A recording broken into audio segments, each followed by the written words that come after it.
I used to be scared to look over the balcony at the mall. I was like you at one point. He doesn't like heights. I don't like heights. And I used to be that way. I used to never go on my balcony at my apartment because I'd be like scared. And to eventually climbing on mountains where there's 4,000 feet drop on either side and you're on like a knife edge. Like, but Pastor Hank wanting to zip line across the new sanctuary, he doesn't like heights. So like that's why I was giving him all that garbage because I'm like, he's talking a big talk and then he wants to do that, you know? But you train your mind to like turn off anything that's on the outside. It's like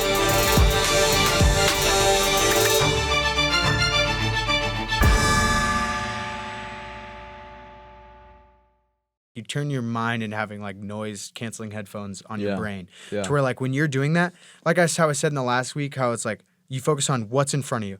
When I'm on that mountain or I'm in front of somebody, we'll start with the mountain. If I'm on like a narrow ridge that's less than a foot wide and there's a 4,000 foot drop on either side, in my brain, those drop offs aren't there. I'm focusing on what does my next foot do? What does my left foot do next? What does my right foot do next? What does my hand do? You're focusing on like what you can do next.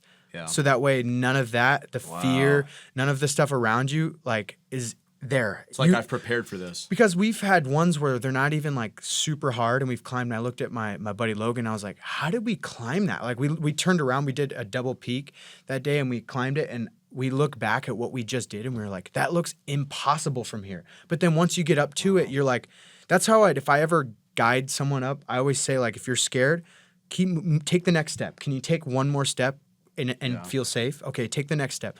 Don't worry about what's in 20 steps ahead of you because that you're not there yet. You'll address that step when you get there. But if you're on like the knife edge, like for example, the notorious one's Capitol Peak, it's literally like this. This is the knife edge and it's a drop here and a drop here. And you're literally straddling this thing, looking at, and it's easy. I took my phone out and recorded, and my hand was shaking the first time I did because I was so scared I was going to drop my phone down the giant cliff. You wouldn't be able to get it; it'd be long gone. Like, oh my gosh, it'd be impossible to find. But it's easy to like once that thought creeps in your head, you're kind of like, I'm worried, and then you got to just delve back into okay, I got to move my left hand, my right hand, my left foot, my right foot, and you just focus on your next move. Same with the fight. If I'm worried about getting knocked out or I'm worried about this, like that opens that possibility in your brain. If it happens, it happens. You deal with the consequences then. But if I focus on establishing my jab, my range, my distance, my control of the octagon, and I establish my presence there and my game plan, and I focus on that next thing that I'm supposed to do in the fight or on the climb, it makes it easier because you're focusing on the things you know how to do, right? Like, it was the same thing when I played quarterback. Like I didn't focus on how talented they say the defense I'm facing that week is. I focused on this is the game plan. I know what defense they're in. I know how we can attack that defense, and I trust the guys around me. So it's like I always would tell my coaches like I like loved when I got hit for the first time in a game because it just knocked out like any doubt or jitters or anything. I'm like, this isn't bad. Get up and play football, you know?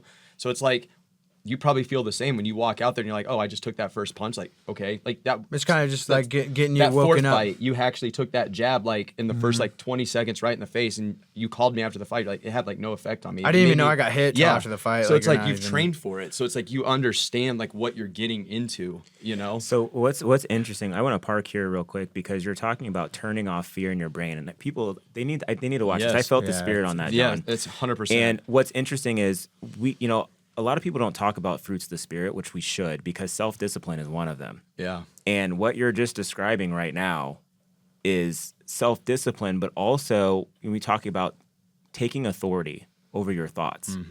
And really it's about focusing on, like you said, what's in front of you, focusing on your training. And so I'm tying this back to the Bible. For those of us who are wanting to see deliverance or you're wanting to see a breakthrough, where's your training? It's right here. Rather than focus on the possibility of something going wrong, like John was saying, or the idea of the diagnosis being something that can overcome, why don't you just focus one word at a time on that healing scripture? You have the one blueprint word at a time. right there. It's like you've got the say blueprint. that again. You have the blueprint right there. It's like the way I realize it is like I try to, the warrior mindset is like. A lot of people have it or don't have it, and I feel like for fighting, you have to. If you weren't born with it, you got to learn it, and you got to build that warrior mindset.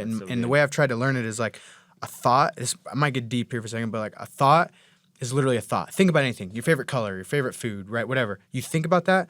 If you think about your favorite food, you have a slight little dopamine of like, oh, I love, ribs or steak, whatever it is. Like you have that little, or you think of something scary like falling off a mountain. You're like, ooh, that gives me, but every thought is simply a thought until you yourself attach an emotion to it. So if you're worried about your diagnosis of something, or you're worried about, in my case, falling off a mountain, or like having basically no fear of the consequence when the consequences are incredibly great. And it's learning how to, like, when you have those thoughts, it's like, yeah, I know I could fall off, but as soon as I attach fear to that thought, then that affects your daily life. You have thousands of thoughts every day that you don't even remember, but most of them you don't attach any emotion to. When you go and like you haven't eaten all day and you're like, oh, I want to go eat my favorite restaurant, you attach that thought to the emotion of, oh, I'm hungry, I can't wait to go eat, and then you go and like, but you control every emotion that attaches to your thoughts. Dude, that's so good.